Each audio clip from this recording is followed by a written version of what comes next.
Hello friends, the epic वैदिक tales में आपका दोबारा स्वागत है। आज के वीडियो में हम बात कर रहे हैं केतु की। केतु जब सेकंड हाउस में जाता है किसी भी नेटिव के बर्थ चार्ट में, तो आपको कैसे रिजल्ट्स देखने को मिल सकते हैं, इसके बारे में हम डिटेल डिस्कशन करेंगे इस वीडियो में। तो केतु के बारे में डिस्कशन करने से पहले हमें ये समझना होगा कि सेकंड हाउस क्या सिग्निफाई करता है आपके बर्थ चार्ट में। देखिए, सेकेंड हाउस आपके फिजिकल बॉडी और आपके सराउंडिंग्स के लिए बहुत इम्पॉर्टेंट है, क्योंकि सेकेंड हाउस आपके लग्न के बहुत क्लोज है।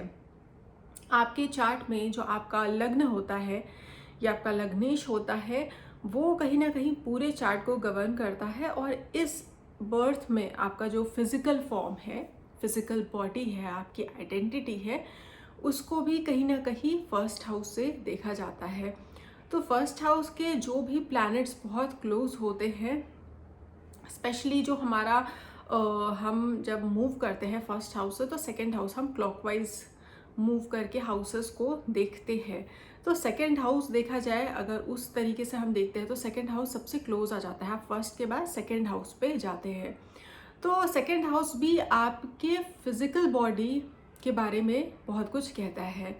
ठीक है, आपका जो फेस होता है वो हम सेकंड हाउस से देखते हैं। आपका स्पीच, जो बोलने का तरीका होता है, वॉइस होती है, वो भी हम सेकंड हाउस से देखते हैं। आपकी आंखें, वो भी हम सेकंड हाउस से देखते हैं। तो बेसिकली कोई भी चीज़ जो आप इनपुट कर रहे होते हो अपने बॉडी में, आपके जो सेंसेस होते हैं, आप जो भी चीज़ें देख रहे हो, हियरिंग के लिए मोस्टली थर्ड हाउस पे हम जाते हैं, बट जो भी चीज़ें आप देख रहे हो, जो आप खाना खा रहे हो, आपका जो फूड इनटेक है, वो सारी चीज़ें आपकी सेकेंड हाउस से देखी जाती हैं। सेकेंड हाउस इसलिए भी इम्पॉर्टेंट है क्योंकि वो आपकी फैमिली को, आपके जो फैमिली एनवायरनमेंट है, आपकी फैमिली कैसी है, आपका चाइल्डहुड कैसा रहा है, उसको भी सिग्निफाई करता है।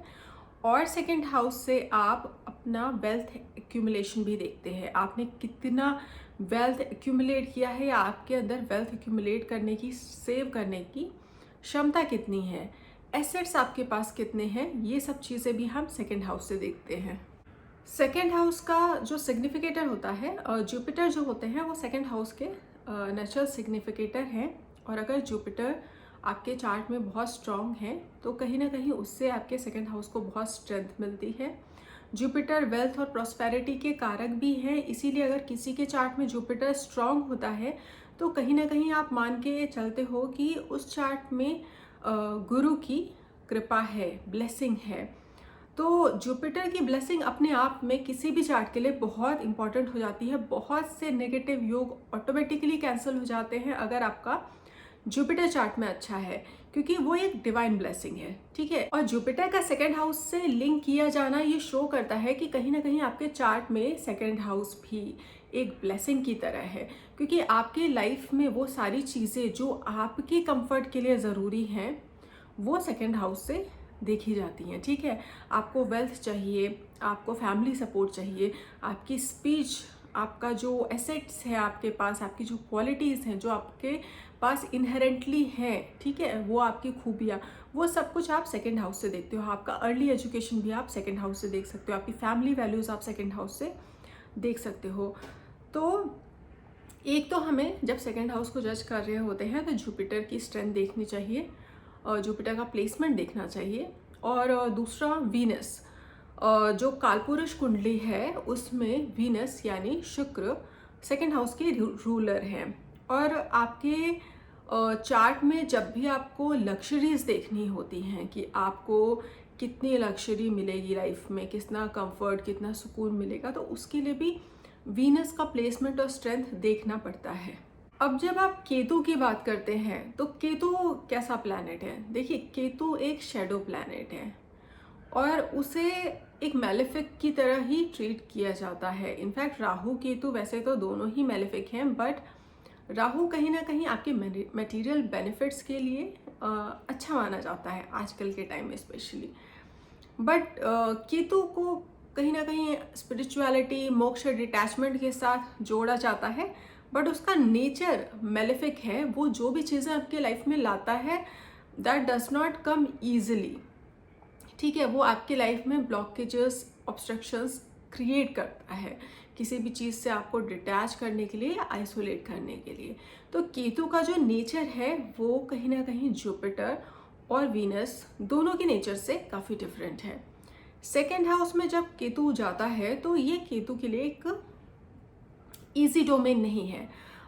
एट्थ हाउस अगर देखा जाए तो केतु वहाँ नेचुरली कंफर्टेबल फील कर सकता है, बिकॉज केतु स्कॉर्पियो का को लॉर्ड भी माना जाता है।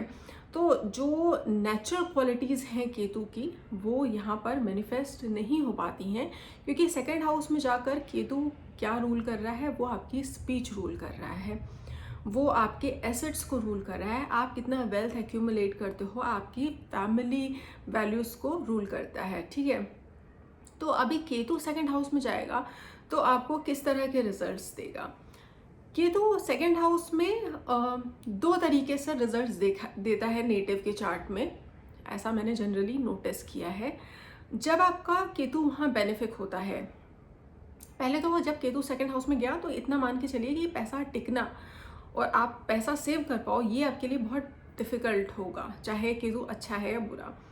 जब केतु अच्छा होता है तो जनरली ऐसे नेटिव्स के साथ देखा जाता है कि वो लोग खुद से बहुत ज़्यादा गिविंग नेचर के होते हैं। उनका नेचर ही होता है टू गिव बैक या हेल्प करने का, वो चैरिटी करने का। अगर वो किसी को देखते हैं कि किसी को फाइनेंशियली या किसी तरीके से ज़रूरत है तो these people they don't hesitate to help. वो पैसा खर्च करने से पहले सोचते नहीं हैं जब केतु बेनिफिक होकर आपके सेकेंड हाउस में बैठा होता है। ऐसे केसेस में क्या होता है कि आपके पास वेल्थ की कमी नहीं होती है, जितना आपके देने की क्षमता होती है उसी हिसाब से आपके पास पैसे रहते हैं। तो आपके पास पैसे इकट्ठा नहीं होते हैं, पर आपको जितना देना है उसके हिसाब से केतु देता भी है, क्योंकि केतु ऐसा प्लैनेट है जहां आप उससे एक्सपेक्ट करना बंद कर देते हैं या कम कर देते हैं, वहां केतु के रिजल्ट्स ज़्यादा बेहतर देखने को मिलते हैं। बट बहुत सारे केसेस में जब केतु सेकंड हाउस में होता है एंड वेल प्लेस नहीं है, अफ्लिक्टेड है फॉर सम रीज़न, तो ऐसे लोग बहुत माइजर भी हो सकते हैं, नेचर से कंजूस हो सकते हैं। उनको ये हो सकता है कि मुझे अपना पैसा खर्च नहीं करना है, मुझे किसी तरह से ज़्यादा पैसे बनाने हैं। वो छोटी छोटी चीज़ों में भी हो सकता है बहुत आनाकानी करे। ऐसे लोगों के साथ क्या होता है कि ऐसे लोगों को पैसा बनाने में, इकट्ठा करने में ज़्यादा प्रॉब्लम आती है, उनको ज़्यादा संघर्ष फेस करना पड़ता है। क्योंकि देखिए केतु का दोनों ही स्वभाव है, ठीक है। केतु ऑब्स्ट्रक्शन भी क्रिएट करता है और केतु वहाँ देता भी है जहाँ एक्सपेक्टेशन नहीं होती है, क्योंकि वो कहीं ना कहीं आपके पूर्व पुण्य और पूर्व कर्मों से जुड़ा हुआ प्लैनेट माना जाता है। तो केतु के जो रिजल्ट्स आते हैं वो बहुत, केतु को समझना अपने आप में बहुत डिफ़िकल्ट टास्क है। उसके जो रिजल्ट्स आते हैं वो बहुत ईजिली नहीं आते हैं। कई बार देखा गया है कि सेकंड हाउस में जिन लोगों का केतु है अच्छे प्लैनेट्स के साथ प्लेस्ड है, वेल प्लेस्ड है, तो बहुत अच्छे रिजल्ट्स भी देखने को मिलते हैं। और कई बार केतु सेकंड हाउस में होता है तो ऐसे लोग बहुत ज़्यादा संघर्ष करते हैं पैसा बनाने में, क्योंकि देखिए राहु केतु का जो एक्सिस है ना वो लाइफ में आपके बहुत इम्पॉर्टेंट रोल प्ले करता है। राहु आपका जहाँ भी जाता है आपके लाइफ का वो फोकस वहाँ पर शिफ्ट हो जाता है। अभी राहु आपका कहाँ चला गया, 8th हाउस में, और केतु आ गया है आपका 2nd हाउस में। तो राहु जहाँ जाएगा वहाँ पर क्या होगा, आपका अटेंशन ज़्यादा होगा, वहाँ पे चीज़ें ज़्यादा एक्टिवली हो रही होंगी, ठीक है। वहाँ रुकावटें नहीं आ रही होंगी, वहाँ एक्सपेंड हो रही होंगी चीज़ें। और केतु जहाँ जाएगा वहाँ चीज़ों को वो रिस्ट्रिक्ट करेगा, कॉन्ट्रैक्ट करेगा, वहाँ पर चीज़ों में रुकावटें ज़्यादा आएंगी, ठीक है। तो केतु 2nd हाउस में जा रहा है तो ऑब्वियसली वहाँ पर रुकावटें ज़्यादा पैदा कर सकता है पैसे इकट्ठा करने में। 8th हाउस में जब राहु जा रहा है तो या तो आप नुकसान कर रहे हो या तो आप दान कर रहे हो, इन्वेस्ट कर रहे हो ना, कोई चीज़ जा रही है। 8वां भाव तो सडन अप्स एंड डाउन्स का होता है, उतार चढ़ाव का होता है, सडन गेन्स और लॉसेस का होता है। तो आप गेन कर रहे हो या लूज कर रहे हो, ये भी तो आपके प्लैनेट पे डिपेंड करता है ना कि आपका प्लैनेट कैसा वर्क कर रहा है वहाँ पर। अगर पॉजिटिव वर्क कर रहा है तो हो सकता है अनएक्सपेक्टेड गेन्स होते हों, और अगर नेगेटिव वर्क कर रहा है तो अनएक्सपेक्टेड लॉसेस भी दे सकता है। स्टेबिलिटी बेसिकली नहीं होती है जब आपका राहु 8th हाउस में जाता है। अगर यही राहु 2nd हाउस में होता तो आपको बहुत पैसा इकट्ठा करने की क्षमता देता है। और आप पैसे इकट्ठा करते, आप बहुत कंजूसी से भी पैसे इकट्ठा करते ना, कि बहुत सारे लोग होते हैं जो बहुत कमाते हैं, बहुत ज़्यादा उनके पास पैसे होते हैं, but they don't want to spend a penny, but things work well for them. ठीक है, उनके लिए काम भी करती है वो चीज़। वो जितना पैसा बचा कर रखना चाहते हैं उसमें वो सक्सेसफुल भी होते हैं, उनका पैसा उससे बढ़ता है। राहु अगर सेकंड हाउस में है तो ऐसे लोगों में देखने को मिलता है कि क्योंकि राहु वहाँ पे फोकस कर रहा है पैसे बनाने में, वो राहु का नेचुरल मोटिवेशन है, तो वहाँ पर राहु अच्छा परफॉर्म करता है। और जब राहु 8th हाउस में जा रहा है तो क्या है कि एकदम स्टेबिलिटी नहीं दे रहा है, आपको उतार चढ़ाव दे रहा है। ठीक है, आपके वेल्थ हो गया या प्रॉब्लम्स हो गई लाइफ में, डिजीजेस हो गया, कुछ भी अनएक्सपेक्टेड हो जा रहा है, पता नहीं चल रहा है कौन सी प्रॉब्लम है, क्या प्रॉब्लम हो रही है।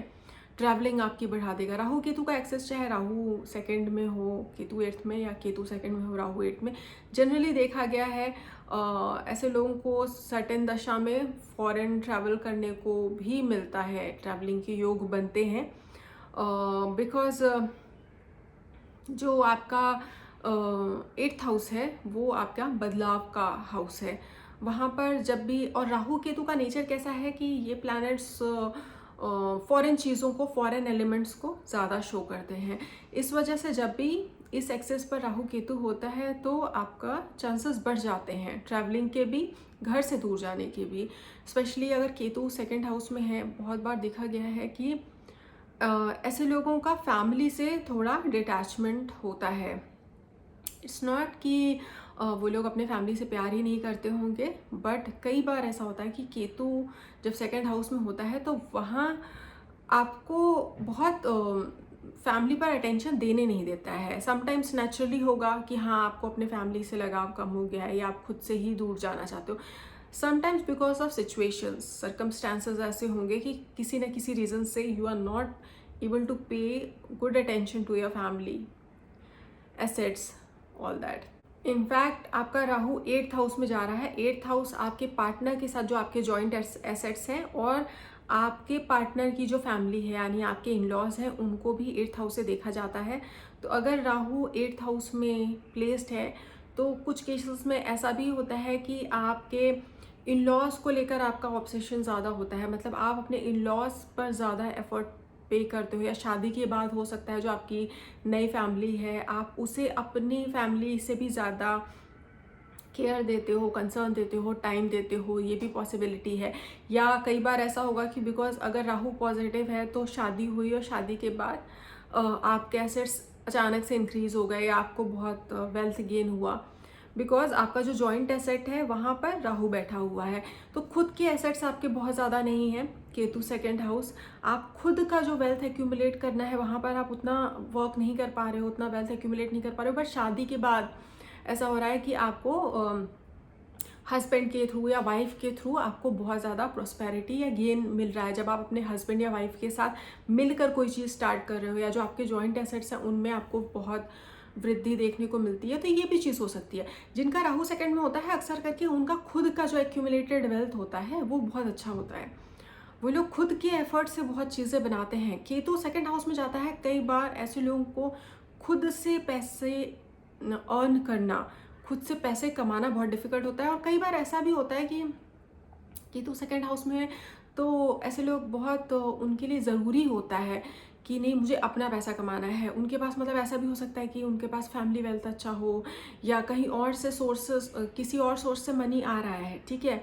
पैसे आ रहे हैं, कहीं ना कहीं से आपके पास पैसे आ रहे हैं, लेकिन आपको सेटिस्फेक्शन नहीं मिल रहा because you want to earn by yourself, by your hard work effort, पर किसी न किसी रीज़न की वजह से कोई ऑब्स्ट्रक्शन आ रहा है और आप खुद से पैसे नहीं इकट्ठा कर पा रहे हो। सी, इसमें ये भी देखना ज़रूरी है कि बाकी कॉम्बिनेशंस कैसे हैं। सपोज करिए केतु सेकेंड हाउस में है, सेकेंड हाउस अफ्लिक्टेड है, बट हो सकता है आपका 11th हाउस में बहुत अच्छे प्लैनेट्स हों, है ना, गेन्स वहाँ से आ रहे हो, आप पैसे इकट्ठा नहीं कर पा रहे पर पैसे बन रहे हैं, ये भी हो सकता है। 9th हाउस बहुत अच्छा है, या सेकेंड हाउस में और प्लैनेट्स हैं जो बहुत स्ट्रांग हों, है ना, तो आपको वो बैलेंस करके देखना होगा रिजल्ट्स कैसे मिल रहे हैं। बट सपोज करिए केतु अकेले बैठा है सेकेंड हाउस में और अफ्लिक्टेड है, वर्स्ट केस अफ्लिक्टेड है, तो वहाँ पर आपको ज़्यादा प्रॉब्लम देखने को मिल सकती है। हाँ, यहाँ पर एक चीज़ और हो सकती है, अगर आपका फोकस सही जगह पे है। फॉर एग्जाम्पल, आपका केतु सेकंड हाउस में है, राहु एट्थ हाउस में है, आपका केतु एफ्लिक्टेड भी है, सपोज कर लीजिए। आप जिन सोर्सेस में जहाँ पर राहु आपको पॉजिटिव रिजल्ट दे सकता है, एट्थ हाउस के जो सिग्निफिकेशंस हैं, उनसे आप डील कर रहे हो, रिस्क मैनेजमेंट में हो, रिस्क असेसमेंट में हो, LIC, life insurance, investment banking, या अंडर अर्थ जो मटेरियल्स होते हैं, इस तरह का ट्रांसपोर्टेशन वगैरह, इस तरह की चीज़ में आप डील कर रहे हो, हो सकता है आपको वहाँ से बेनिफिट देखने को मिले। ठीक है, केतु आपको रिजल्ट्स ऐसा नहीं है कि बिल्कुल डिनाई ही करेगा। कई बार ऐसा होता है कि केतु जहाँ पर होता है वहाँ आपको रिजल्ट्स देखने को मिलते हैं, पर लेट देखने को मिलते हैं, या तब जब आप वहाँ पर एक्सपेक्टेशन बहुत कम कर चुके होते हो। जब आपको केतु का काम क्या है कि आप किसी चीज़ से थोड़ा डिटैच फील करना शुरू कर दो, है ना।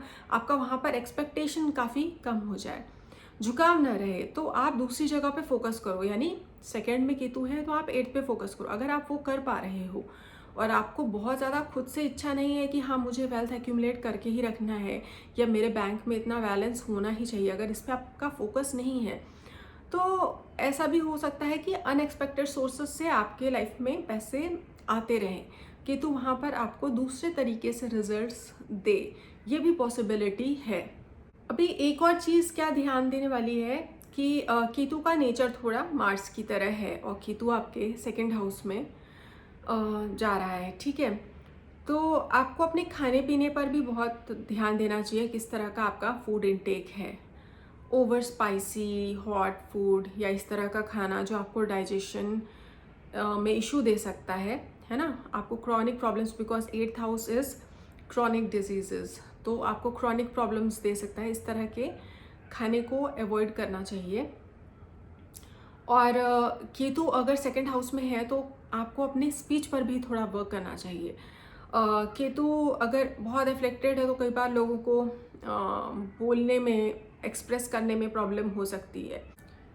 केतु जो है वो डिवाइन विजडम को, एब्स्ट्रैक्ट चीज़ों को, नॉलेज को, तो आपके जो पूर्व पुण्य है, पहले से जो नॉलेज गेन करके आए हो, उसका जो लॉर्ड है, आई मीन लॉर्ड नहीं कहूँगी, वो जो प्लैनेट सिग्निफाई करता है, वो अगर आपके सेकेंड हाउस में जा रहा है, कहीं ना कहीं आपके पास नॉलेज है एब्स्ट्रैक्ट चीज़ों की, फिलॉसफी हो गया, ऑकल्ट, एस्ट्रोलॉजी से रिलेटेड हो सकता है, इंटरेस्ट भी हो, नॉलेज भी हो, तो इन सब मैटर्स पर आपके पास बहुत सारे आइडियाज़ हो सकते हैं, व्यू पॉइंट हो सकता है। केतु आपका सेकेंड हाउस में गया, हो सकता है आपको वेल्थ कैसे बनाने चाहिए इसके भी बहुत सारे आइडियाज़ दिमाग में हों। आप खुद नहीं कर पा रहे हो फॉर सम रीज़न और द अदर, क्योंकि आपकी लाइफ में कुछ ऑब्स्ट्रक्शन आ जा रहा है, या आपकी दिशा बदल जा रही है, बार बार उतार चढ़ाव आ रहा है, तो आप खुद नहीं कर पा रहे हो, but you have a lot of knowledge.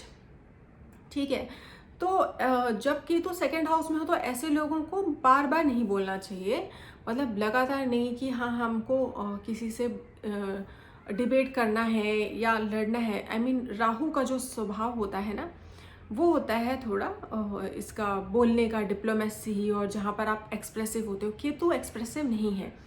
कई बार क्या होता है कि आपके पास नॉलेज बहुत ज़्यादा है, लेकिन आप गलत जगह गलत चीज़ बोल दे रहे हो, या सही समय पे नहीं बोल पा रहे हो, सही चीज़ एक्सप्रेस नहीं कर पा रहे हो, तो उसकी वजह से भी आपका इमेज अफेक्ट हो सकता है। इसीलिए केतु या सैटर्न जैसा जब प्लैनेट सेकंड हाउस में होता है, तो ऐसे लोगों को अपने स्पीच पर थोड़ा कंट्रोल रखना चाहिए। वही मार्स, सन या इस तरह का मेलेफिक प्लैनेट हो तो इंसान थोड़ा एग्रेसिव दिख सकता है स्पीच में, अपने ईगोस्टिक दिख सकता है। लेकिन जब केतु सेकंड हाउस में होता है, जनरली ऐसे लोग खुद से भी कम ही बात करते हैं। बट अगर ऐसा होता है कि बहुत बोलने वाले लोग मिल जाएं, Ketu moon, Ketu second house में है, मून के साइन में है केतु, मून सेकंड हाउस, ऐसे लोगों का क्या होता है ना कि आपका इमेज बहुत गलत जा सकता है। मतलब ऐसे लोग थोड़े लोगों के नज़र में थोड़े डम्ब अपीयर हो सकते हैं। आप बोलना सही चीज़ चाहते हो, आपके दिमाग में 10 चीज़ें चल रही हैं, वो सही चल रही हैं, आपको नॉलेज अच्छी है, लेकिन आप सही तरीके से उस नॉलेज को कन्वे नहीं कर पा रहे हो, वो ब्लॉक हो जा रहा है। राहु वहीं होता तो Rahu is very good with such things, you know. Drama, imitation, mimicry, कोई भी चीज़ है उसमें राहु हो गया, मरकरी, इस तरह के प्लैनेट्स हो गए ना, वो एक्सप्रेशन में ज़्यादा बेटर है। तो वो अगर सेकेंड हाउस में हो तो उनके पास कम भी नॉलेज होगा, but they will speak very nicely, fluently. उनको कैसे बोलना है, उस अपने कम्युनिकेशन स्किल को या अपने नॉलेज को स्पीच के थ्रू कैसे एक्सप्रेस करना है वो पता होगा। बट जब केतु सेकेंड हाउस में जाता है तो you have to be careful when you speak, because many times you may not be able to speak properly. जो आपके दिमाग में चल रहा है उसे सही तरीके से एक्सप्रेस ना कर पाओ, ये भी हो सकता है, तो उसका भी थोड़ा ध्यान देना चाहिए। ये एक ब्रीफ वीडियो था केतु के बारे में। ऐसे तो डिस्कस करने के लिए बहुत सारी चीज़ें हैं, बहुत सारे पॉइंट्स हैं जो केतु और सेकेंड हाउस के बारे में बोले जा सकते हैं, बट इस वीडियो को मैं यहीं पर एंड करूँगी। अगर आपको वीडियो अच्छा लगा तो ज़रूर लाइक करिएगा, चैनल को भी सब्सक्राइब करिएगा। मैं इस चैनल पर और भी स्टोरीज़ और एनिमेशन फॉर्म में हमारे जो स्क्रिप्चर्स हैं, हमारा महाभारत है, उससे जुड़ी जो भी कथाएं हैं वो भी मैं इस चैनल पर लेकर आती हूँ। तो आप ज़रूर एक्सप्लोर करिए। अगर आपको वीडियो पसंद आए तो वीडियो को लाइक करिए और चैनल को सब्सक्राइब करिए।